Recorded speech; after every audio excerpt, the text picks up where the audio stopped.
all settle in, we're going to go ahead and start with our program, so if you can grab a seat, that's great.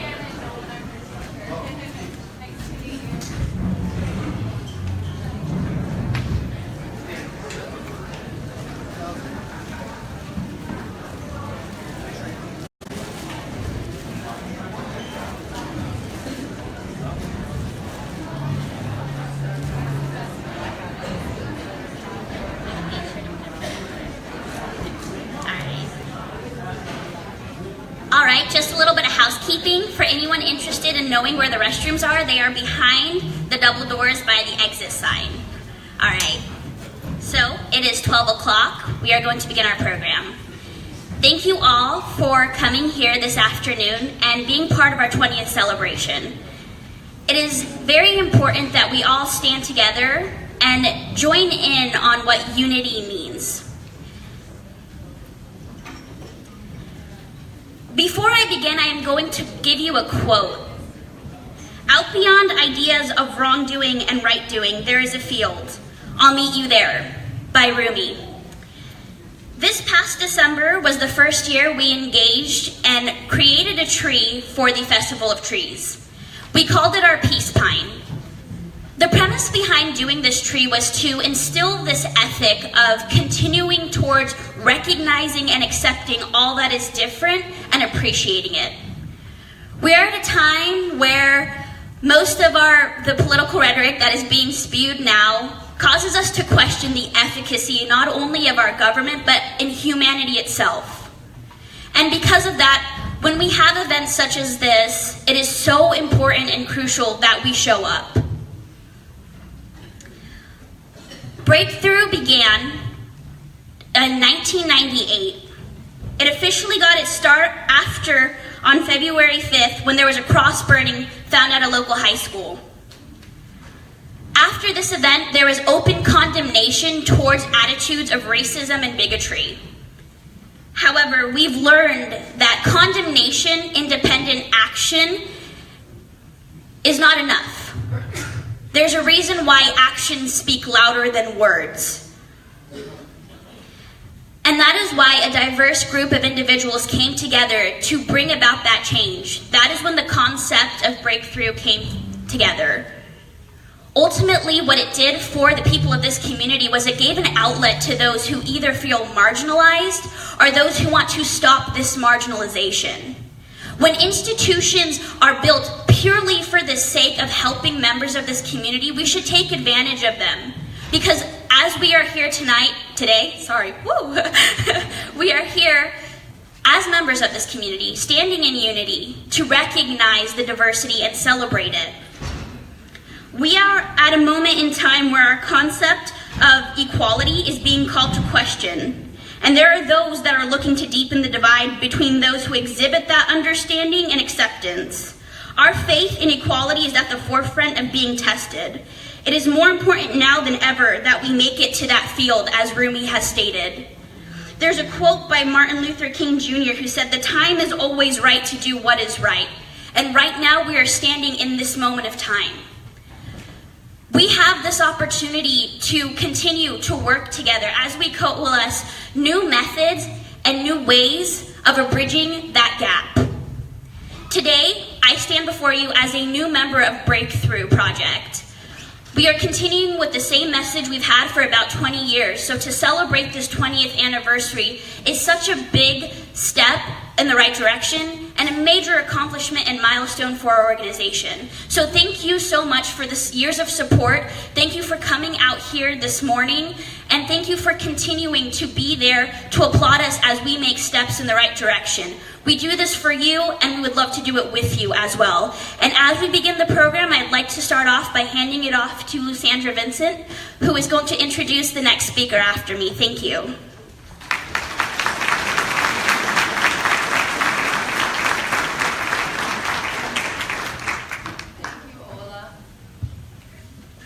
Thank you all for being present today.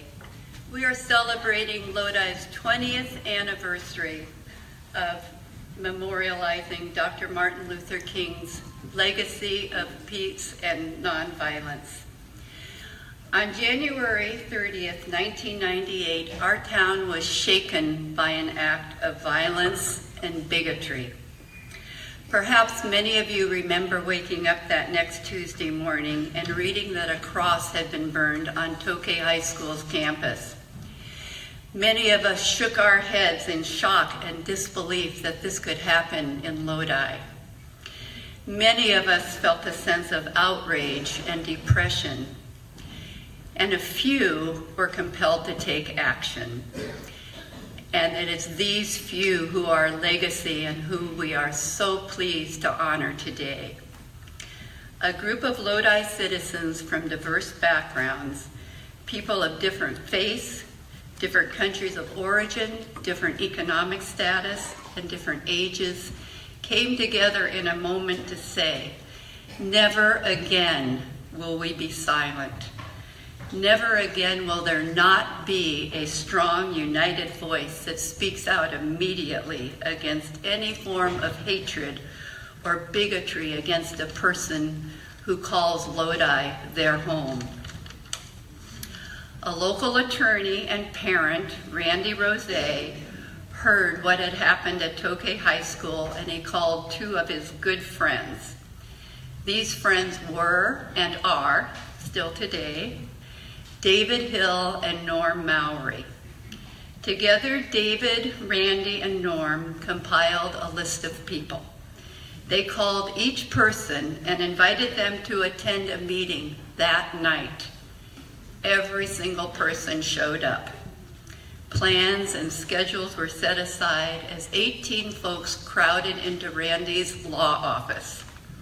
One of those called, Maria Elena Cerna, remembers looking around Randy's office and seeing folks there that she had never been in a room with together before. And at that moment she said to herself, "We've got this, Lodi. We're good to go." Together, these folks came together and said, "Not in our town, not in our time." Norm Mowry was the president of the school board at that time, and he remembers parents, teachers, and students calling him and saying, "This is not who we are." Chief of Police Larry Hansen recalls feeling a sense of dismay and saying, "This is not the Lodi that I know." This room, full of people in Randy's law office, became the founders of the Lodi Breakthrough Project and the folks that we are honoring today. They met weekly and developed a mission statement, an action plan, a memorandum of understanding with the Lodi Police Department.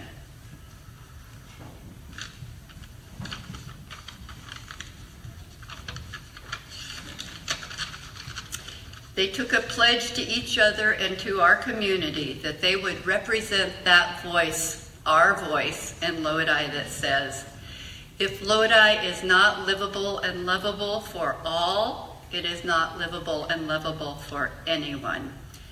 Hatred and intolerance will not find a safe haven in Lodi." As a community, we choose to stand with the dream of Martin Luther King Jr., who proclaimed, "I have a dream that my 4 little children will one day live in a nation where they will not be judged by the color of their skin, but by the content of their character."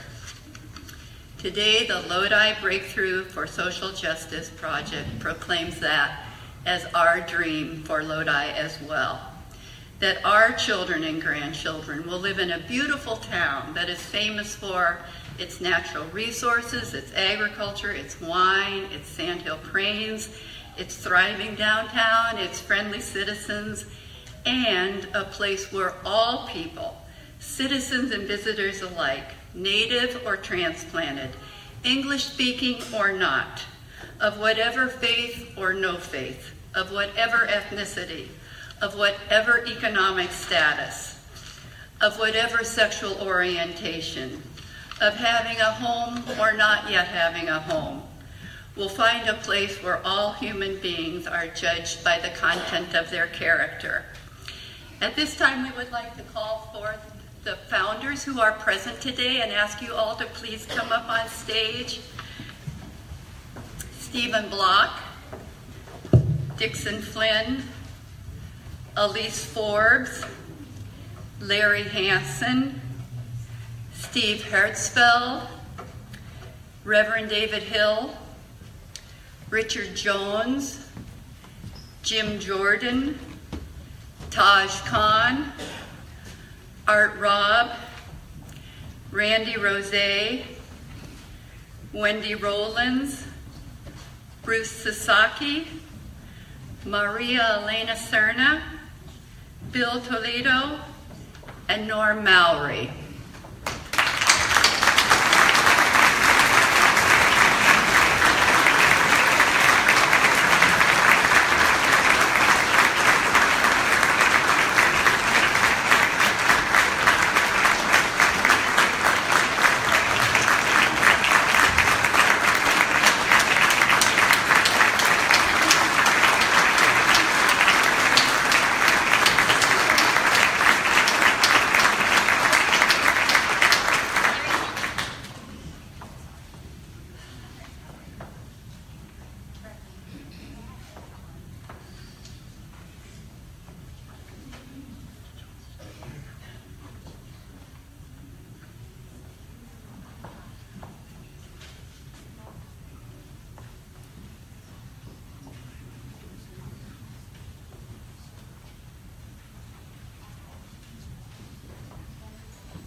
Thank you.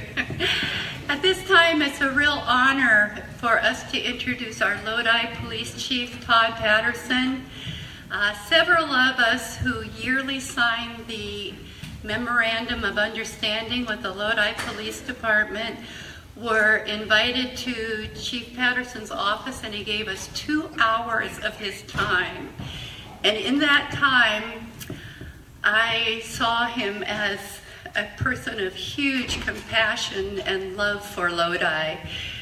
He probably wouldn't want me to say this, but he shared with us that he's awake most of the night thinking about our city and his officers who are out taking care of all of us, and he thinks about them and worries about them and is relieved when he finds out the next day that they're all fine and taken care of. He loves our community, and without the police department, Lodi Breakthrough Project would not be effective. We wouldn't work. So that was part of the genius of our founders, that they knew that without the full support and encouragement of the Lodi Police, Breakthrough would not be effective. So thank you so much, Chief Patterson.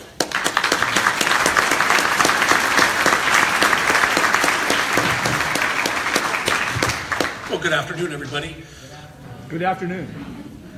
Just a few words, honestly. You know, there's so many things. I will tell you, this is the largest audience I've ever seen for this in my time. I've been coming to these. I was actually part of the Project Breakthrough for about 8-9 years, and it's just incredible to see the amount of people that are here from Lodi, from the community. And, there's a few things. Obviously, I was thinking about this, and we look at everything. Heaven forbid we turn the TV on every day. We open the newspaper. We talk to people. Heaven forbid social media. And everything is so negative. Everything is negative. Every time you hear something, you see something. And what excites me every time to come to this, honestly, is to watch the young men and women put forth their thoughts into an essay and to make some strides to improve the community that we have. I can't tell you, I see the future leaders of our town, of our country, of our area up here and down there and trying to make differences, trying to improve things. And I'm just excited to listen to that. It's a positive thing. And I can't tell you how much, like Liz said, I worry about you. I worry about our sense of community. Our department worries about it. And we want, as our department, to work together with the community to make this the safest place that we can.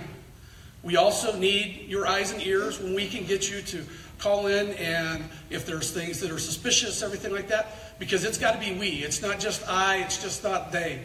It's all of us together to make this the best community that we can. And without the Project Breakthrough, I was kind of thinking, Project Breakthrough at times, I think that we're almost running a marathon. We go out, heaven forbid what type of crime. We do our investigation, and because of our staffing numbers, we're not able to do much as far as contact, follow-up, anything like that. And that's where Project Breakthrough comes in. And the amount of work and being involved and knowing, most of the people that were on there or started this board is just exciting, knowing that, heaven forbid, somebody that has been victimized has somebody to talk to and to hopefully get them any kind of services that they may need. And I can't say how impressed I am with the Project Breakthrough and the people that are involved in it, but just everybody that comes along afterwards, that takes the time to be nice to one another. To me, I think it takes a lot more effort to be mean to somebody than it does to be nice. Amen. Right? Mm-hmm. And, she stole my thunder. I was going to use it's always the right time to do the right thing. And I agree with that. And so I would like you to know that on behalf of the police department, we will do whatever we can to make this the safest community and a community where you come in and just want to be here. Okay, we don't want you to be afraid to come to our city. We don't want you to be afraid at times to speak your mind. We want you to feel safe in that action. And like I said, I think this is kind of a marathon, and as we go through it, sometimes we hand the baton on the final leg to Project Breakthrough. And they continue what we're trying to do as a department and as a community. And I can't say enough about them and thank them very much. So please give them another hand if you would for me.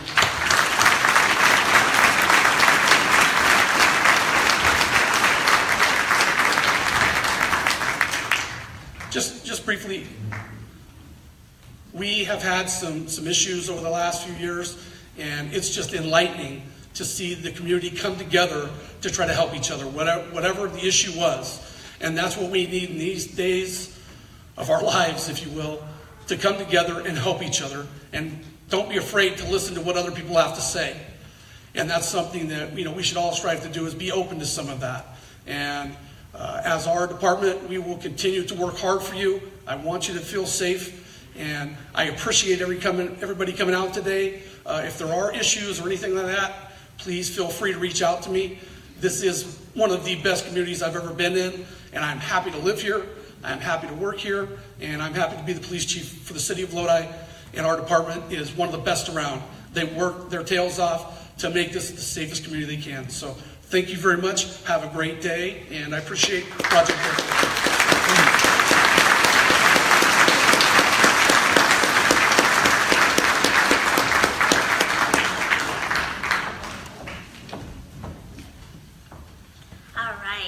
It is with my honor that I am able to introduce to you today Pastor Patrice McCuller and the New Covenant Tabernacle Choir to perform a musical performance. If you would, please.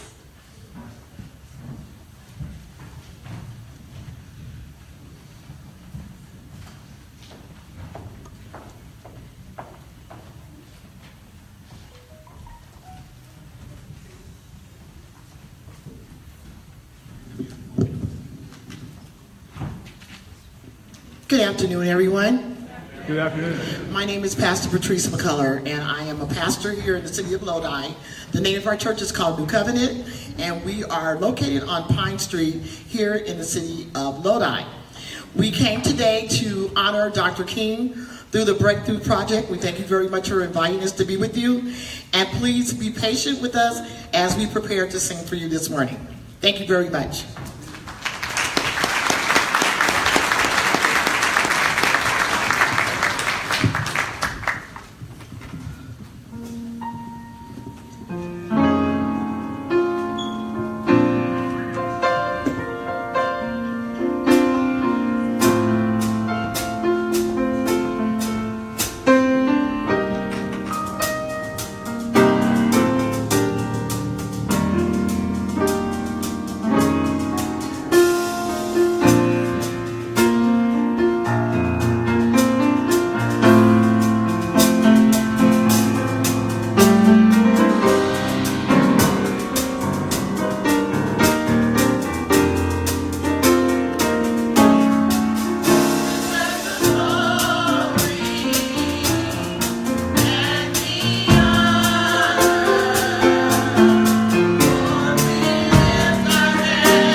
choir. That was amazing. If you will, yes, let's give them another round of applause.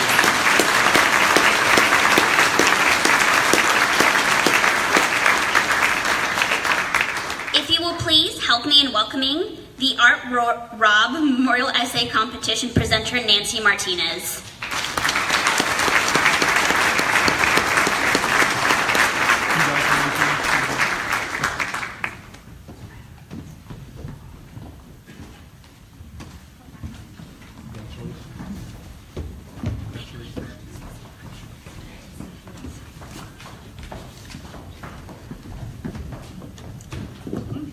Good afternoon. Good afternoon. Okay. Maybe that'll work. I have the pleasure, and thank you, Ola, for the introduction. I have the pleasure of introducing the winners of the Art Rob Memorial Essay Competition. This competition promotes the ideals inspired by Martin Luther King Jr. I want to thank Lodi Lampkin and the Lodi Unified faculty and staff for their assistance and cooperation in promoting this competition. I also want to thank the essay readers for their time and their expertise in judging the essays. This year's theme focuses on the quote from Martin Luther King's "I Have a Dream" speech, that his children would be judged not by the color of their skin, but the content of their character. Our essayists were asked to discuss the meaning of this quote and aspects of good character. Our winners are, and please stand as I read your name. For 5th grade, first place, Jason Willis.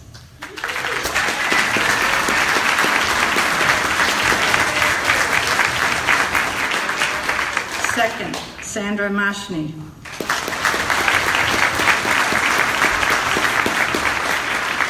Third, Sophia Quesada.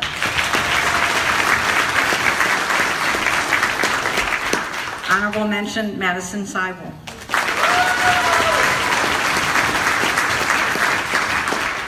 For 6th grade, first place, Jacob Bechtel.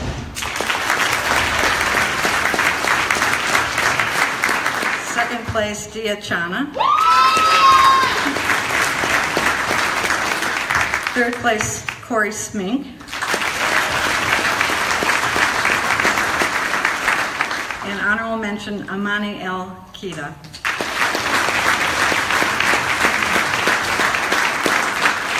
And now, Jason will read, from 5th grade, will read his winning essay.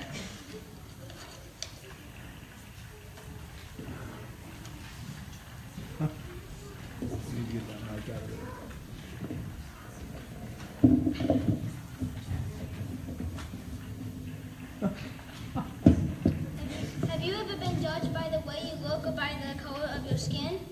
That was a problem in Martin Luther King Jr.'s time. You should always be judged by the content of your character, not by the color of your skin. Martin Luther King Jr.'s historic "I Have a Dream" speech was filmed in 1963 from Lincoln Memorial.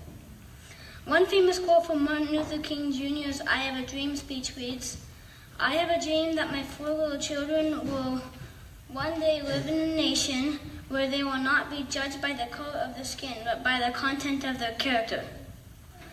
Have you ever wondered what this quote means? Here's the meaning. We shouldn't judge people by what we look like, what skin color we have, or what country we're from. It doesn't matter.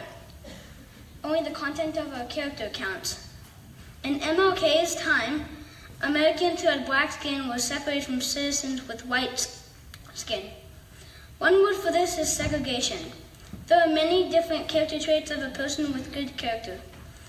Some examples of good character traits are honesty, integrity, and compassion. Citizens with good character live very wonderful lives, but citizens that don't have good character lead to very selfish or unhealthy lives. For example, they could be smoking or be very greedy and don't share a single thing. A couple weeks ago, there was this boy that was very new to my school. His name is Drew. When I first saw him, he looked pretty strange to me. He had some big buck teeth that that looked pretty strange. His voice was also very mysterious. But then we got to know each other, and now we're friends. At first I judged Drew by how he looked, but he actually has some pretty good character. Pretty good character. In Cub Scouts, we have a Scout Law. It has many different character traits of a person with good character. Here it is. A Scout is trustworthy, loyal, helpful, friendly, courteous, kind, obedient, cheerful, thrifty, brave, clean, and reverent. Each one of these traits means something a little bit different. Trustworthy means that you are responsible or someone else can count on you. Loyal means that you are very faithful in any leader, party, or cause. Helpful means that you would always help someone else if they needed it. Friendly means that you are very affectionate. Courteous means that you show good manners or being polite. Kind means good or benevolent, also mean loving. Obedient means when you are told something, you just do it.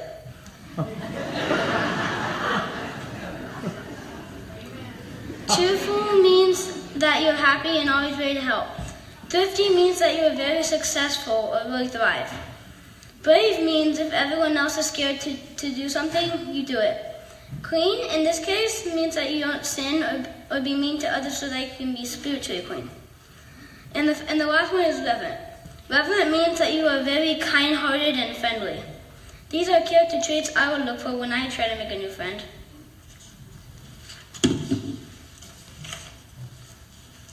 There are many different people that I admire, but I'll stick to one person, my dad.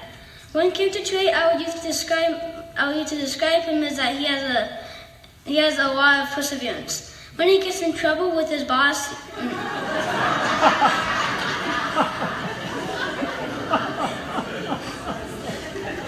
he doesn't really get mad. He just keeps on working like nothing ever happened. My dad is also very caring because when he's done with work for the day, he changes out his work clothes and plays with love for me, my siblings, and our puppy. My last character trait to describe him is that he has an abundance of sportsmanship because in soccer as a coach, even if we lose, he doesn't seem to get the tiniest bit of disappointment. If we didn't have MLK, we Americans would maybe still be judged by how we look. We should never be judged by the color of our skin or by how we look. We should always be judged by the content of our character. One quote to go with this is spoken by Tila Tequila. The quote reads, "I think every person has their own identity and beauty. Everyone being different is what is really beautiful. If we were all the same, that would be boring. I'm very grateful for MLK and what he did for us so we could live like we live today."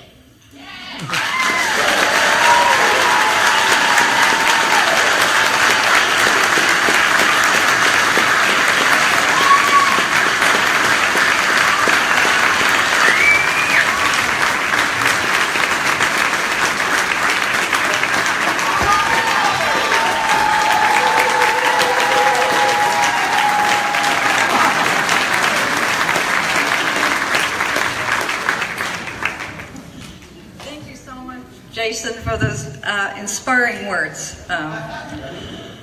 It makes you think that we've got a good community in the future because we've got such thinking and thoughtful students in our schools. Okay, now we have an essay from Jacob Bechtold, a 6th grader, and he will read his.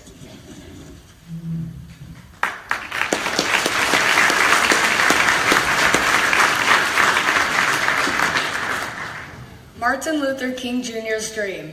In 1963, civil rights activist Martin Luther King Jr. gave his now famous I Have a Dream speech in which he stated that one day he hoped his 4 children would not be judged by the color of their skin, but by the content of their character. I believe that this means that he longed for a day when people would not be judged by their outward appearance, but for who they are on the inside. During the civil rights era, African Americans were being discriminated against through segregation and unjust treatment just because of their skin color. People should never be judged, discriminated against, or treated differently based on how they look, because that's something they have no control over, and what we look like on the outside is not what makes us who we are. No matter what one looks like on the outside, a person's attitude can affect what people see. I agree with Martin Luther King Jr.'s statement that the only thing people should be judged by is their character. Our character is made up of moral qualities. Character is the true reflection of one's heart. One's morals and values are what drive them to act the way they do. It is said that the true test of a man's character is how he treats others and what he does when no one is watching. I agree with this statement because actions speak louder than words. I consider a person to be of good character if they are empathetic, honest, trustworthy, loyal, and humble. Being empathetic is important because that means you are able to understand and share the feelings of another individual. This means you have a heart for others. Being honest and trustworthy go hand in hand. It is important to tell the truth and follow through with what you say you are going to do. Being loyal means you have a sense of being faithful and devoted to someone or something. Humility is another important trait because it means you do not think of yourself as being better than others. This is extremely important because, after all, we all are from the same race, the human race, and deserve to be treated equally. Someone I look up to is my mom because she has the traits I admire the most in a person. She's kind, loving, funny, hardworking, and always keeps her word. She takes pride in her work, always putting forth her best effort no matter what she is working on. She has also taught me the importance and value of working hard for what you want in life. My mom is someone who will do anything for anyone, especially her family. My mom has also taught me the importance of being a person of your word. Most importantly, my mom has taught me to always treat others as I would want to be treated. If we all followed this golden rule, the world would be a much better place. Maybe even the place Martin Luther King Jr. dreamt of.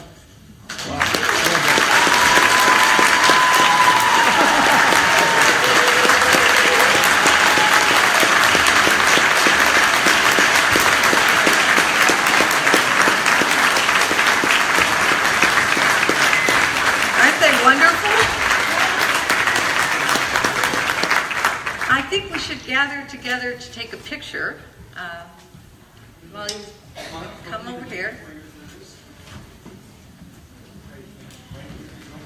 And while they're gathering together, I want to let you know that they have certificates in their envelopes and there were monetary awards for their winning essays.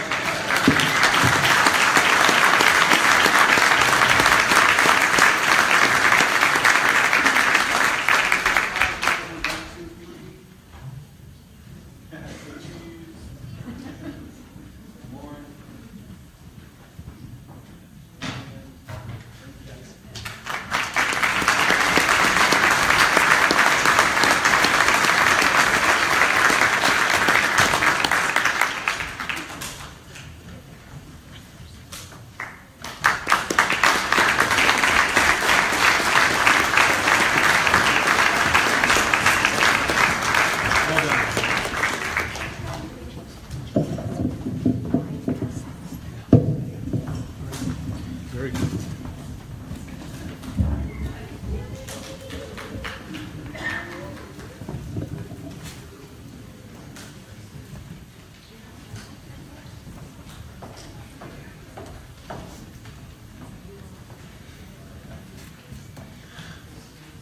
That was very inspiring to hear such young people say such amazing things. I have to hand it to them. It's kind of like what Nancy said. Actually, it's exactly like what Nancy said. The future is very much evident that we are going to have some very smart kids on our hands who really understand what it means to be accepting and really exemplify that, and their essays reflected that. So if you will, I'm going to introduce Russ Hayward, who will be introducing our keynote speaker, Lincoln Ellis. If you can help me give a hand to Russ Hayward.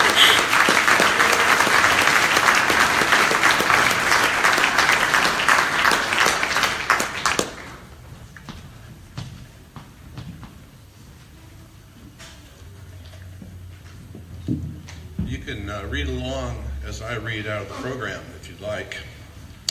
Lincoln D. Ellis, a native of Stockton, is the president and chief professional officer of the Boys and Girls Club of Stanislaus County. Before that, he served as the president and CEO of the Boys and Girls Clubs of Northwest Indiana. And before that, the executive director of the Jackie Joyner Kersey Foundation and the president and CEO of the Boys and Girls Clubs of Stockton, where he was formerly a club member. Lincoln has played an active role in facilitating and implementing programs and services throughout multi-agency collaborations in economically challenged communities. Many of these efforts establish community outcomes, goals, metrics, and tracking systems that resulted in expanded local, state, federal, and foundation support. The impact of quality programs and services led to many being recognized as innovative, proactive in addressing the needs of high-risk youth. And there are the highlights of Lincoln's formal resume, but let me tell you a few things I know to be true. Lincoln is a Star Wars fan.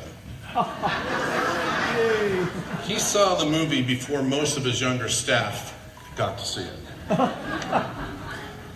He also loves to swap stories about his children and grandchildren. I know this because we have done this on occasion, lots of occasions. Lincoln loves old school jazz. John Coltrane, Miles Davis, Charlie Parker, and I'll guess that Les McCann can be added to that list.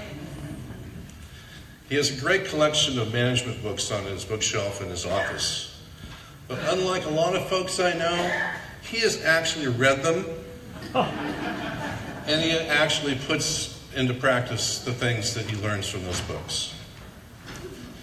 And lastly, Lincoln has been a long, lifetime champion for social justice and a tireless advocate for young people everywhere, helping them to achieve their fullest potential. So ladies and gentlemen, it's my honor and privilege to introduce my colleague and my friend, Lincoln Ellis.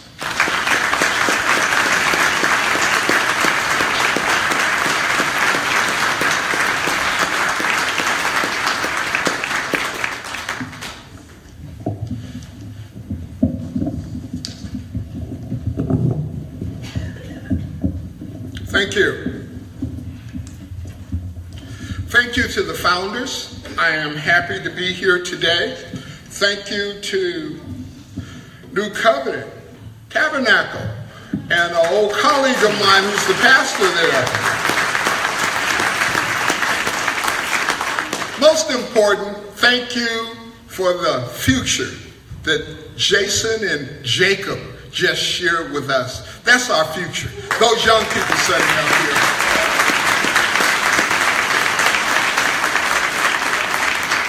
That's what gives me hope and motivation, watching our young people make a difference, giving them the foundation that they can impact and change the world. And often we get our values wrong because our most important asset is not our homes or our cars, our bank accounts, or those other material things. But our most important asset that we have is our young people. Give them a round of applause again.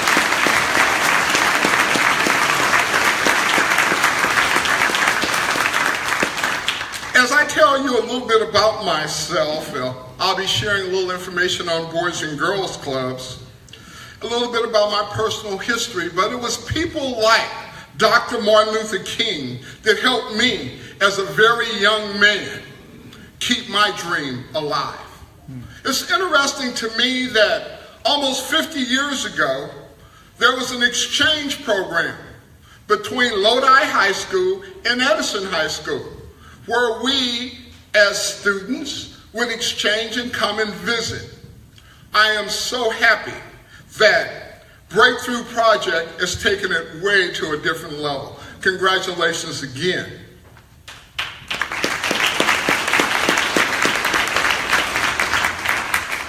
There's a quote by Dr. King that says, "I say to you today, my friends, that in spite of the difficulties and frustrations of the moment, I still have a dream.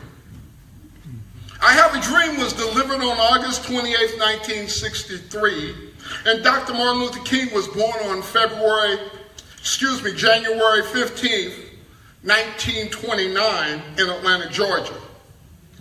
He was assassinated on April the 4th, 1968 in Memphis, Tennessee. And I can recall when that occurred, I was in high school, and we were all just totally in disbelief, frustrated, because he had been the image that we looked up to bring about the social change that we felt needed in our country. We were facing the challenge of racism, discrimination, and Dr. King was the hope to strengthen the relationships between African Americans and Caucasians. I'm glad that I could be here and share with you a little bit about the Boys and Girls Club, which here in Lodi is the oldest club in the area.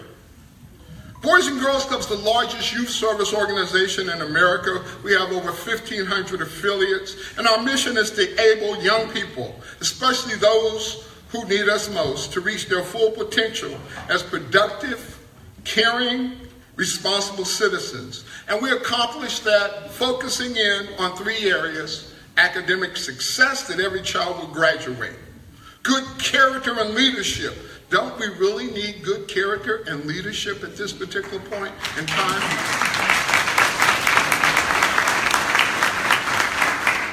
As well as healthy lifestyles.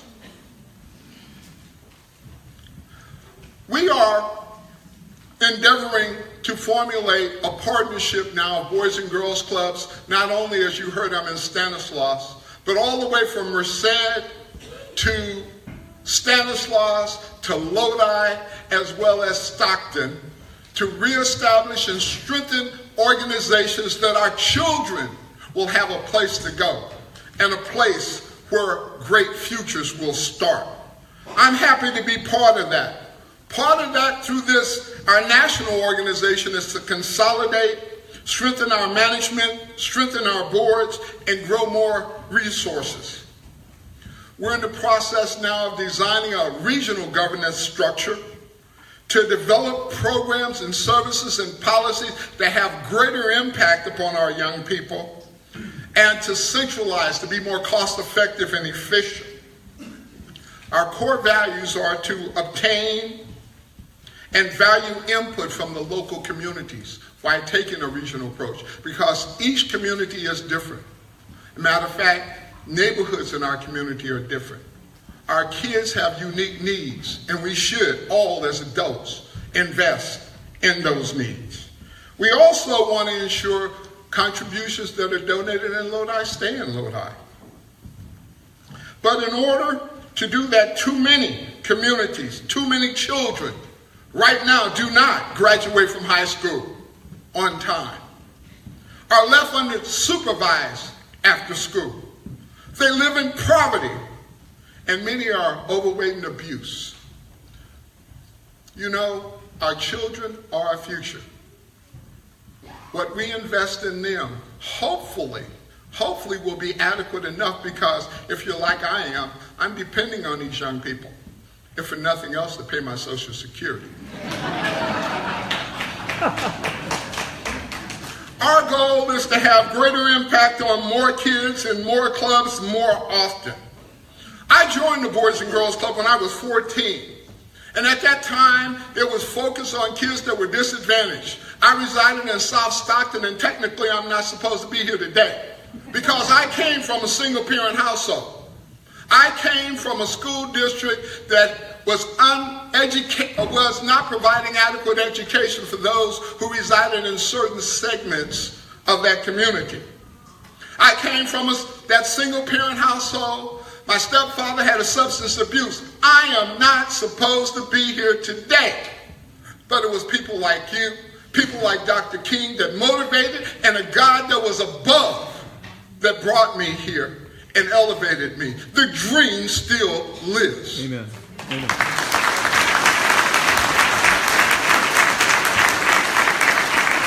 The club was the safe place for us.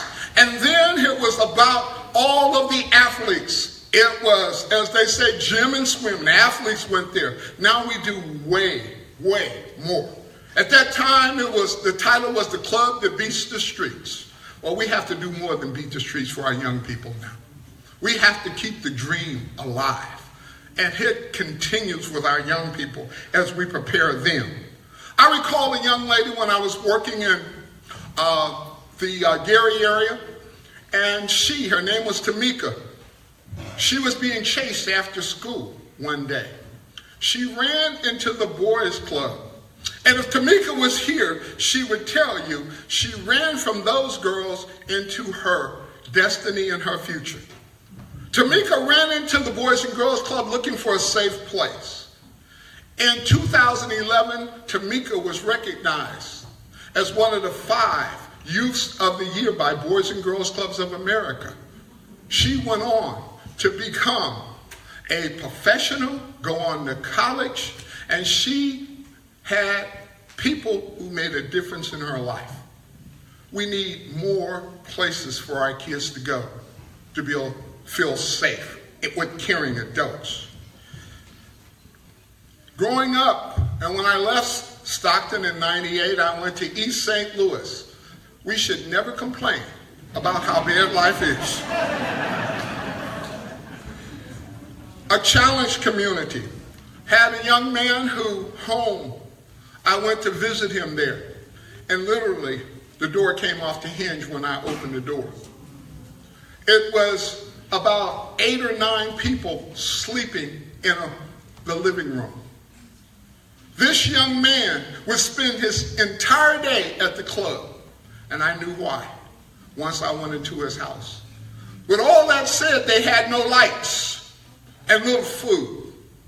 In America, we should not tolerate our young people not having food, not having lights, not being equipped.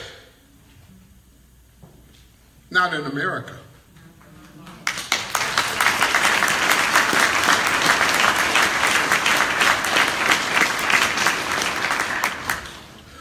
I was working in Stockton, and there was a young lady who lived in the public housing complex.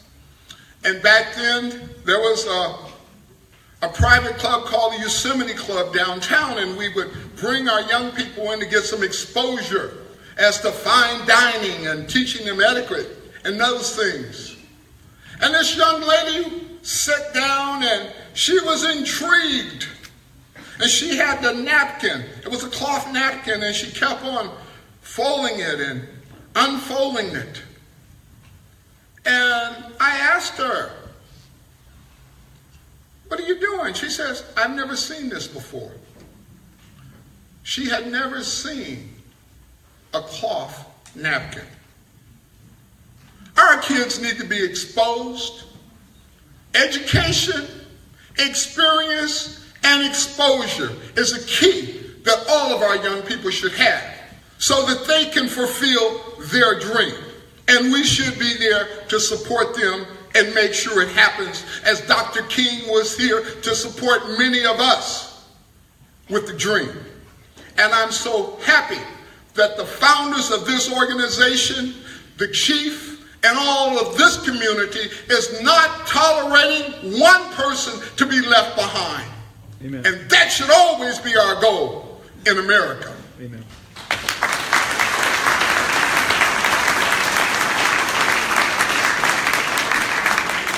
Dr. King went on and said, "I have a dream that one day, right there in Alabama, little black boys and little black girls will be able to join hands with little white boys and white girls as sisters and brothers." Dr. King had a dream. Giving Dr. King's dream, here's a few startling facts. While people of color make up about 30% of the United States population, They account for 60% of those in prison. 1 in every 15 African American men and 1 in every 36 Hispanic males are incarcerated, in comparison to 1 in every 106 white males. Only 45% of black men graduate from high school in the United States. Just 22% of black males who begin at four-year colleges graduate within 6 years. 69% of black children in America cannot read at grade level in the 4th grade, compared with 29% among white children. 7% of black 8th graders perform math at grade level, only 7%. 32% of all suspended students are black. Black students, mostly black males, are twice as likely as whites to be suspended or expelled. 67% of black children are born out of wedlock, and that number is rising. We can change. We can change these dynamics not only for students of color, but for every child to be able to graduate, to be able to have a college, an opportunity to go to college if they so desire.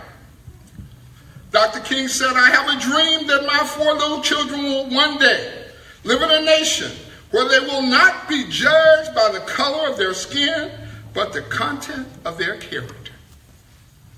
I have a dream. When we looked at Boys and Girls Club, we found that 50% of our alumni said the club saved their life. 91% of alumni are satisfied with their adult life. 90% of club alumni graduate from high school. 60% of alumni said the club was the only place to go in their neighborhood after school. 90% said the club was one of the best things available to them in their community. We can change lives, folks. We all can change lives. We can achieve our dreams. Dr. King said, "When we allow freedom to ring, when we let it ring from every village and every hamlet, from every state and every city, we will be able to speed up that day when all of God's children, black men and white men, Jews and Gentiles, Protestants and Catholics, will be able to join hands in singing the words of that old Negro spiritual. Free at last, free at last. Thank Almighty, we are free at last. Let us all keep the dream alive." Thank you.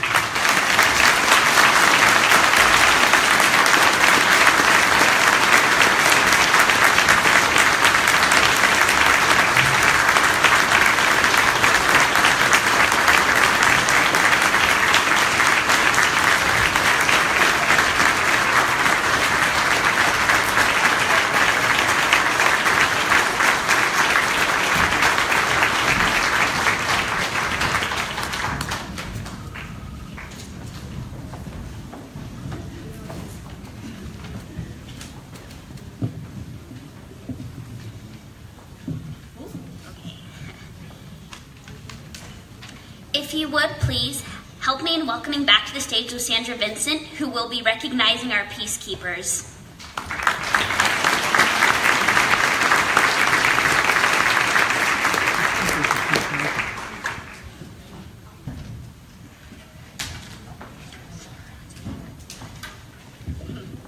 Last year, the theme of our celebration was MLK Jr.'s The Beloved Community. In thinking about what makes a community beloved, our board thought of the folks among us who are quietly working for peace and justice in their daily lives. We so enjoyed honoring 9 of our fellow Lodians last year that we chose to make recognizing Lodi peacemakers a part of our annual celebration. Each of you here today is a peacemaker.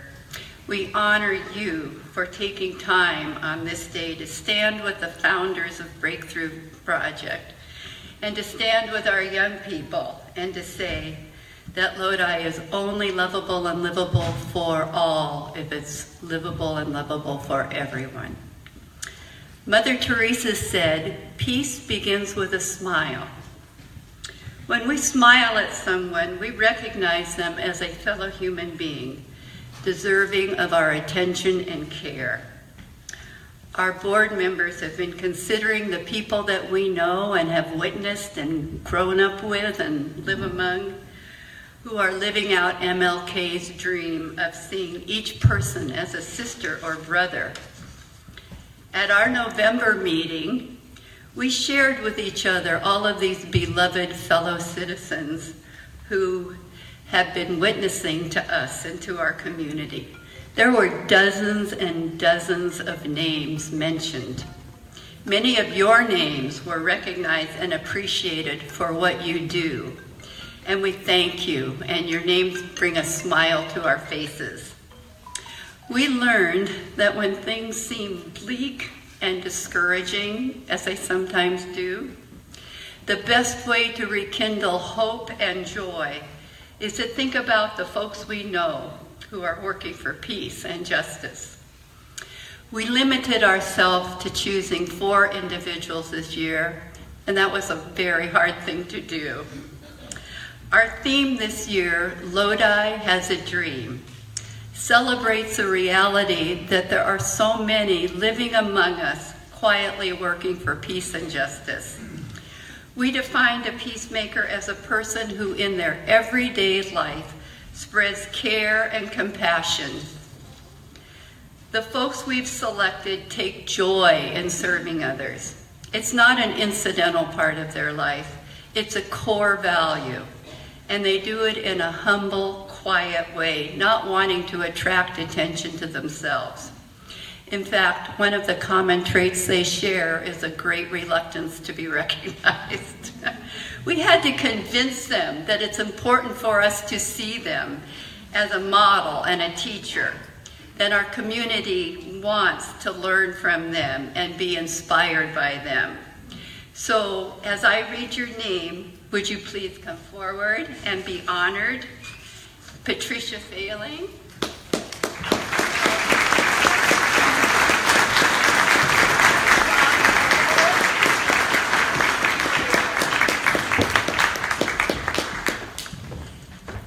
Wonderful. I'm going to say those names one more time. Yeah. And if you would like to follow along in your program, it's just a very, very brief summary of what they do. Patricia Failing.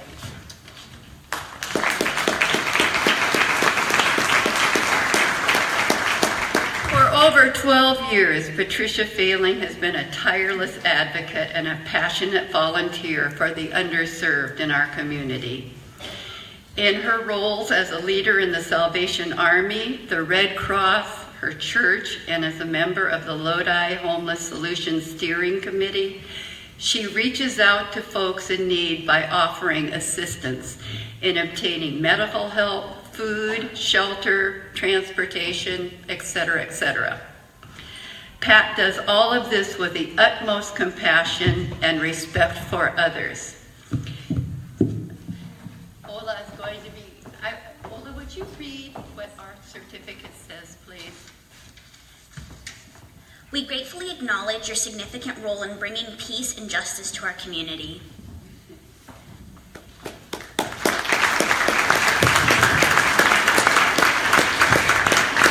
Cheryl Francis. Cheryl has volunteered for several organizations to help the less fortunate. In 2010, she founded Grace and Mercy Charitable Foundation, a nonprofit in Lodi that helps feed, clothe, and provide referrals to those in need in our community. Cheryl is always enthusiastic and available to help others. Recently, she delivered a truck filled with donations from Lodi to victims of Hurricane Harvey in Houston, Texas.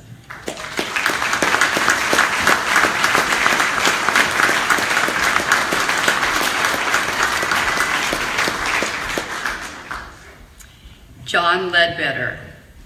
John Ledbetter has been a community leader in Lodi for over 30 years. As chair of the Lodi Community Foundation, he acted as the convener of the groups that make up the Lodi Committee on Homelessness.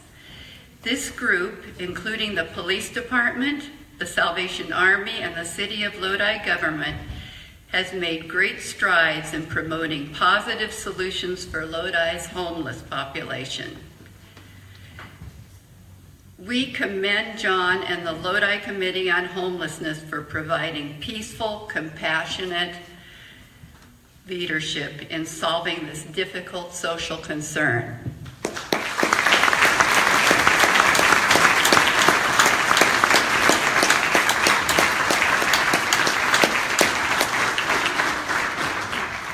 Christy Wybret. Christy has been a board member for the Lodi House Agency since 2012. During the stressful transition of leadership, Christy assumed the role of chair of the board. Her calm strength and amazing dedication to the Lodi House mission kept the staff and volunteers together and moving forward. She gave and gives countless hours to ensure the success of the Lodi House and the thrift store. Christy fully believes in and has embraced the mission of giving homeless women and children the resources to renew their lives.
Because of our new brilliant young members who've joined Breakthrough. And in the program, you will find an opportunity to let us know about peacemakers that you are aware of, and we will welcome them. So I am so delighted to hand the program back to Ola.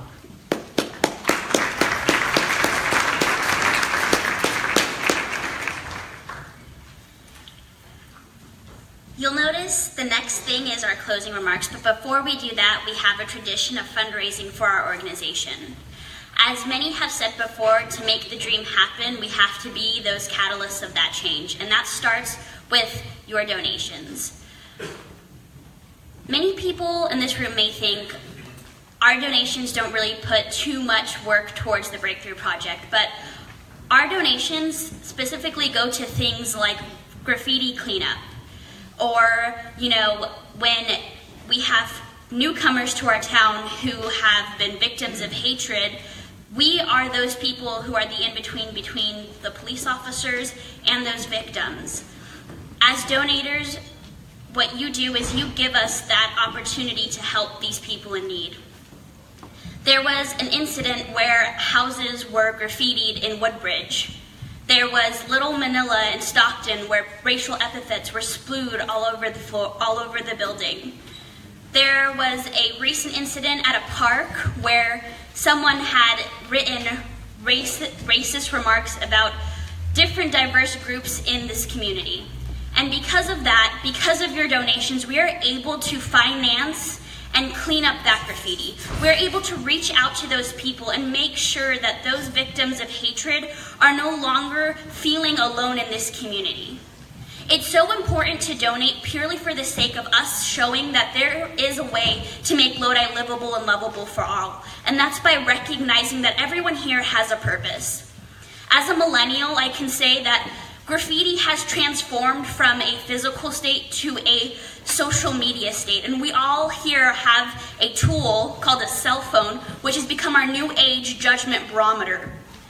It is how we currently denigrate against differing communities, how we make remarks that ultimately make people feel like they are being otherized. But I want to say one thing that hasn't been touched on today. What is my concept of time? That there's no such thing as throwaway people. And that is why we work together in this community. Because aside from the institutions, and I mean our current government status, that is looking to make people feel like they are not welcome in America, we here in Lodi want to remind you that you are welcome here. That Lodi is a place that is going to be that catalyst for change. We are going to be those forerunners, looking to make everybody feel like they are welcome here. Because who here has not ever felt unwelcome? It's very hard to say that you've never felt awkward or uncomfortable. We are all in that position where we can say we were there. And that is what the premise of Breakthrough is. To make sure that when those people feel like they are not welcome, or that they don't feel comfortable here, that we show them with that smile that Lodi is a place for all. Our donations are purely spent on victim relief. We are able to do much with the donations we receive. And thank you for the donations you've given in the past and you can continue to give. But to donate money is not enough.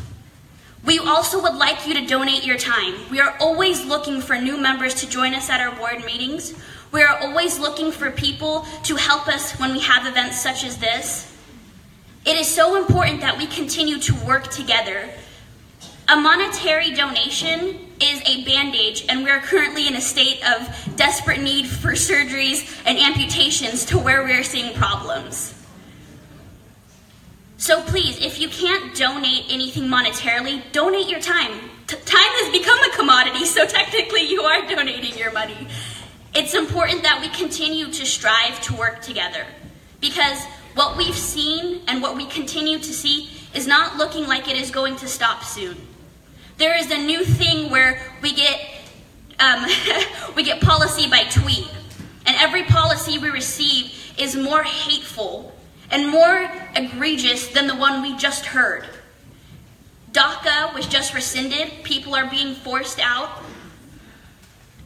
We have a huge Latino community here, and when they come for our Latino community, it is our job to stand with them. And that is why we are part of Breakthrough, because we are breaking those sacrosanct barriers of racism. We are not allowing this negligence to continue to exacerbate in this town. We are looking to be those people who stand up and say, not here. That is what your donations do. So thank you so much to all of you who have donated and continue to donate, but we'd love to see you come next month donate your time as well.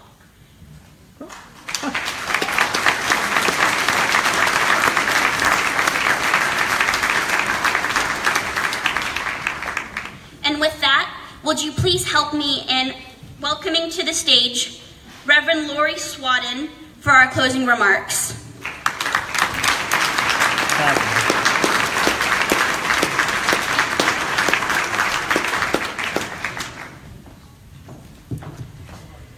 It is a privilege to share a few brief reflections upon this day.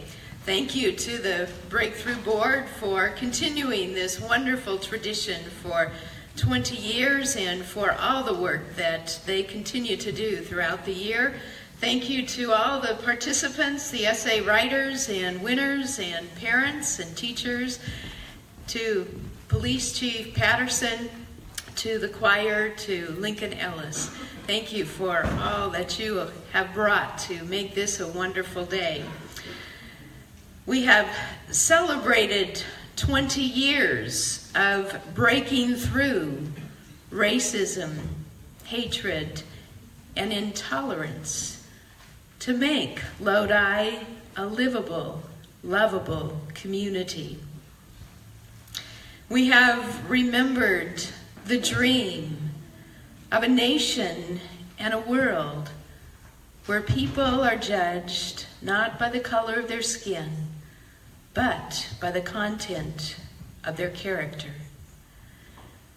Jacob and Jason have reminded us the qualities of a high moral character include honesty, integrity, compassion, empathy, loyalty, and humility.